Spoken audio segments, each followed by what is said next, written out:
Help me hit 7,000 subscribers. Support the video with a like and share your thoughts in the comments. I read everyone. Thank you. My name is Callum Hayes, and for most of my 30s, I thought I lived a life that made sense. I had a stable job in logistics, a small but cozy home in the suburbs of Cincinnati, and a marriage that, to me, felt steady. My wife, Lena, was the quiet sort. Soft-spoken, thoughtful, gentle in the way she handled conversations and delicate with conflict. I always thought that was a strength. Silence felt like peace back then. I didn't understand it could also be distance. The unraveling didn't begin with shouting or slammed doors or dramatic late-night arguments.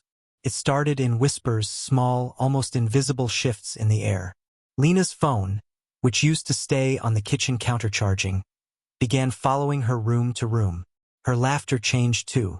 It wasn't the warm, unguarded sound I'd known for years.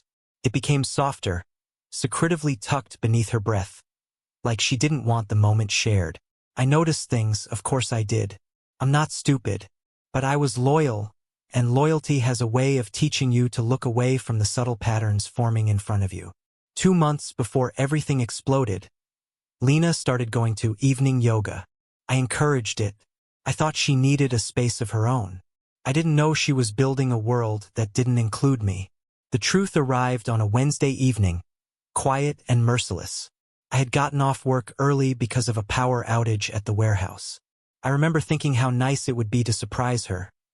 Maybe grab takeout, put on one of those documentaries she loved, reconnect a little.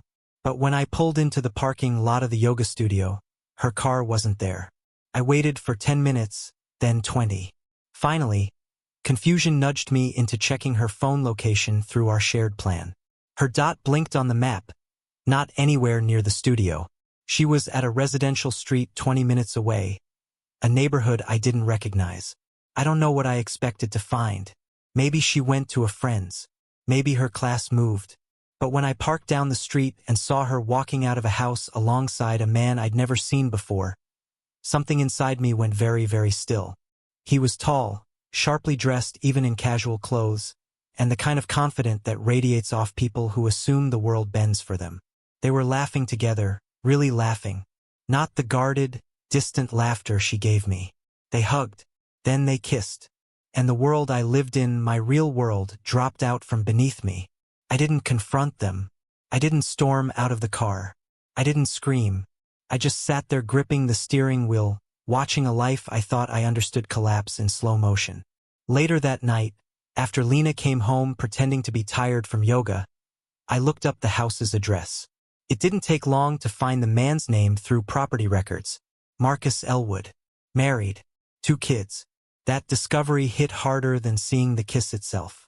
Not because I felt sympathy for him, no. I felt something sharper. A flicker of clarity. If he had a wife, then there was someone else living in the same hell I had just entered. Her name was Ophelia Elwood.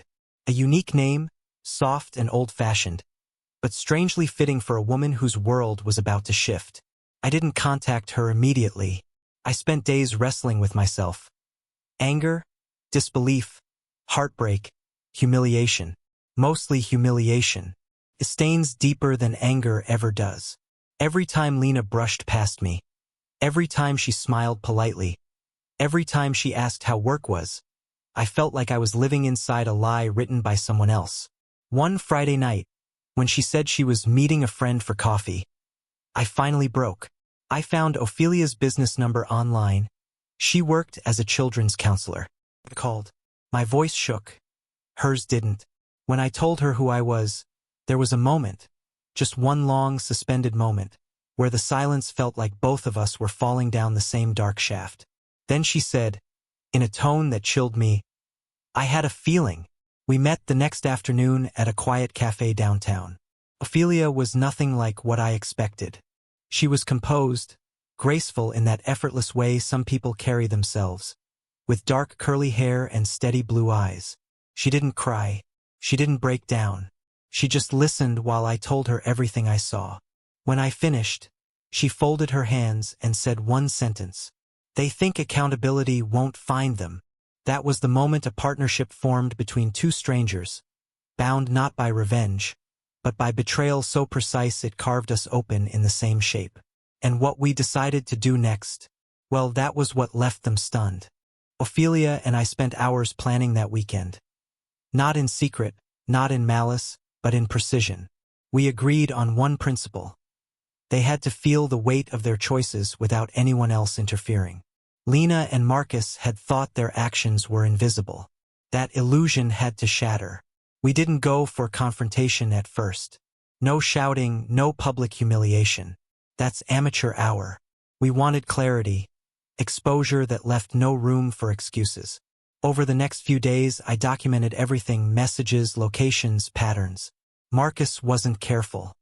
He assumed Ophelia was blind to his late-night texts and casual excuses. Lena wasn't cautious either. She never learned discretion from this man. She trusted him blindly, and that trust betrayed her. Saturday morning, Ophelia called me. Her tone was soft, measured, almost clinical. "Meet me at the park near their neighborhood," she said. I nodded. We were dressed casually, nothing dramatic. The day was crisp, sunlight just enough to illuminate everything without hiding shadows. We watched them. Lena laughing freely at Marcus' corny jokes, leaning close, touching his arm like he owned the air around her. The sight of them together, knowing the destruction they'd caused, hit differently when you're armed with truth. We didn't move. We didn't signal. We just watched, letting them exist in their arrogance for a while. Then the call started. Ophelia had her phone, I had mine. Simultaneously, we sent out messages, not to shame but to expose.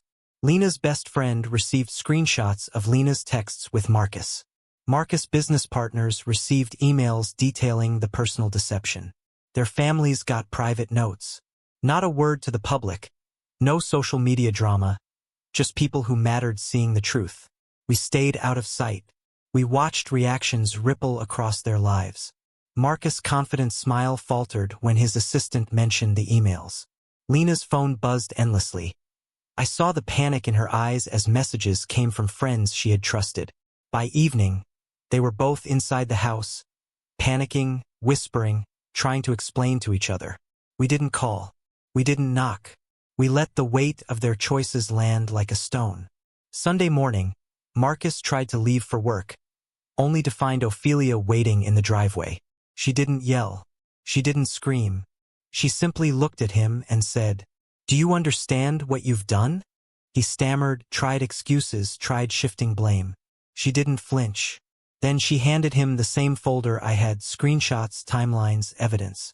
Every lie, every excuse, every whispered betrayal. It was all there, irrefutable. Meanwhile, I watched Lena from across the street. Her face was pale, eyes wide, realization settling in like a slow tide. She turned to Marcus, pointing at the folder. He had nothing to say. He knew. She knew. And finally, they felt it together, the complete exposure of their deceit. That night, Ophelia and I didn't celebrate. We didn't high-five or laugh. Instead, we sat across from each other at a small cafe, drinking coffee in silence. The victory wasn't in revenge. The victory was in truth. We had orchestrated clarity. Nothing else mattered. Later, Lena tried calling me. I didn't answer. Marcus sent a message pleading for forgiveness. I forwarded it to Ophelia without opening it. She replied simply, "Let them feel accountable. That's enough." Weeks passed. Lena moved out quietly, packing her belongings like someone finally acknowledging the consequences of their choices. Marcus faced Ophelia with a new understanding in his eyes, though whether it was remorse or fear, I couldn't tell. It didn't matter. In the end, the lesson wasn't about revenge. It wasn't about punishment. It was about respect for oneself and for those who had been wronged. Lena and Marcus had crossed lines without thinking, assuming the world would forgive them. But accountability is relentless. Truth is persistent. And when betrayal meets strategy, even the most confident deceivers are left stunned. As for me, I returned home to an emptiness that no one could fill, but also a weight lifted. I had confronted my reality, faced it, and survived with dignity intact. And somewhere, across the city, Ophelia sat in her living room, sipping her tea, finally feeling that the injustice that had infiltrated her life was met with clarity and consequence. Sometimes the loudest lesson isn't shouted. It's delivered quietly, precisely, leaving a lasting mark not in rage, but in unwavering truth. And that's exactly what we did.